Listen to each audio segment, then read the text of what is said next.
Thank you for joining us today. In our last presentation, we did an assessment of Tim Hortons' core business by analyzing their internal and external environments. And today we will be formulating Tim Hortons' global strategy. Firstly, in order to determine our consumer group, we first must segment the market in such a way that will allow us to determine who Tim Hortons would appeal to and provides Tim Hortons with the best opportunity to succeed. Given this information, Tim Hortons has decided to use demographic segmentation and divide the population based on disposable income and age.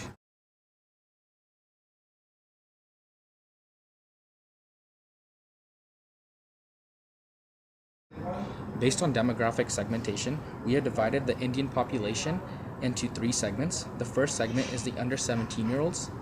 These consumers do not have the purchasing power as they are very reliant on their parents.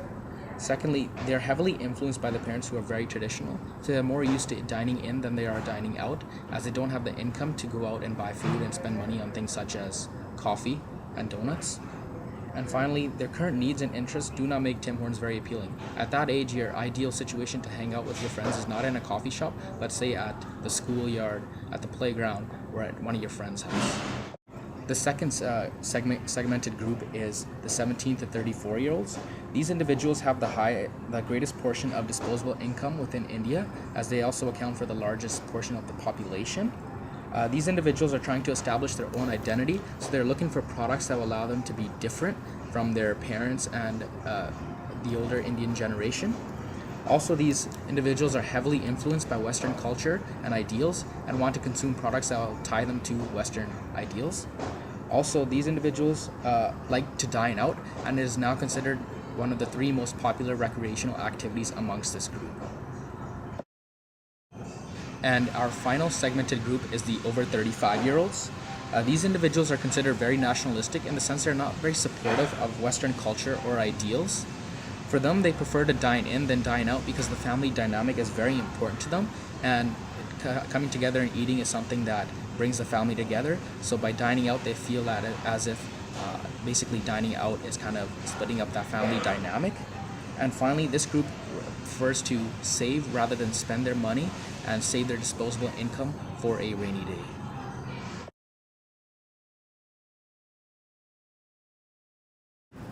Given the consumer profiles, the ideal target market for Tim Hortons is the consumers aged 17 to 34. This group accounts for 35% of the population in India and accounts for the highest total income. This ensures that Tim Hortons attracts the highest volume of consumers that have purchasing power, which has the potential to be very lucrative from a financial point of view.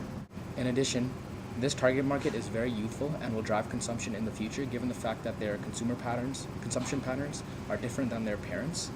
This group includes university students that are looking for a place to unwind, individuals looking for a place to sit and relax with their friends, and business professionals that are looking for a place to simply just conduct informal business meetings.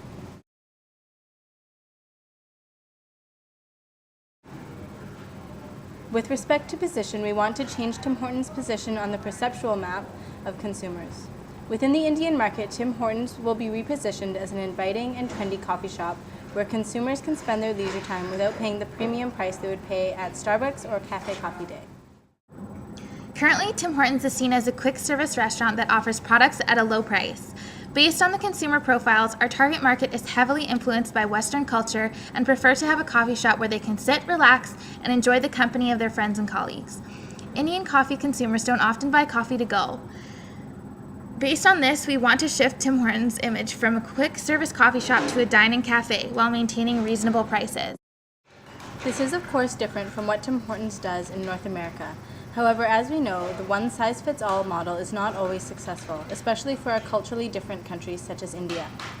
Because Indian consumers have different expectations with respect to service and delivery as well as some of the product offerings, it would make sense for the company to adopt a dual adaptation strategy.